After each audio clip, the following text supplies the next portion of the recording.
第8课：休闲娱乐。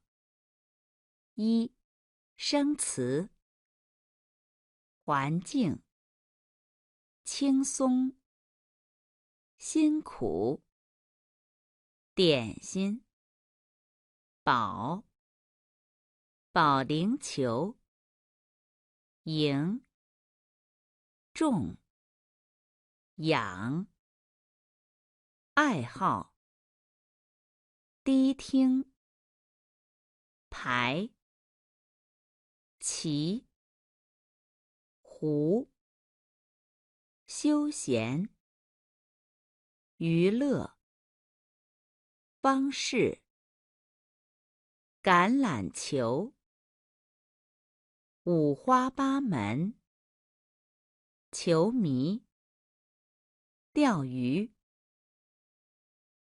3、热身练习。2、听句子，写出刚学过的生词。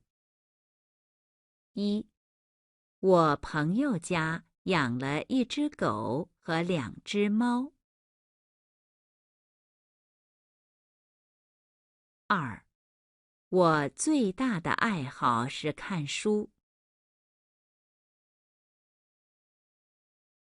3、东方人和西方人的生活方式不同。4、同学们的问题真是五花八门。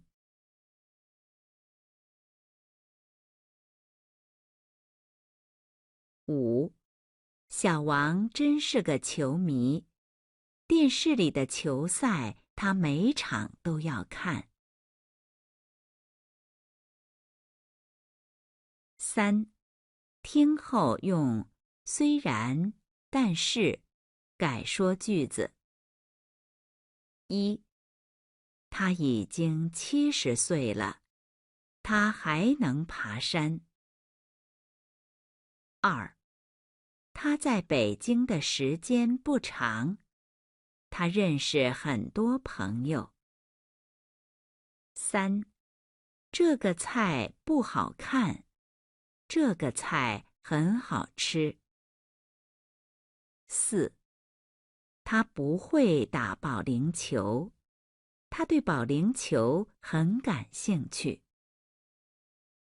5、这个足球队的水平不高，这个足球队的球迷很多。4、听后用而且复述句子。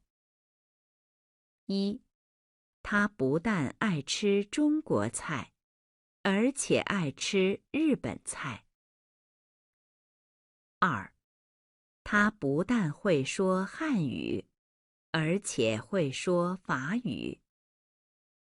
3、抽烟不但对自己的身体不好，而且对身边人的身体也不好。4、不但中国人喜欢喝茶，而且很多外国人也喜欢喝茶。5、不但我听不懂上海话，而且很多中国人也听不懂上海话。5、听后复述句子。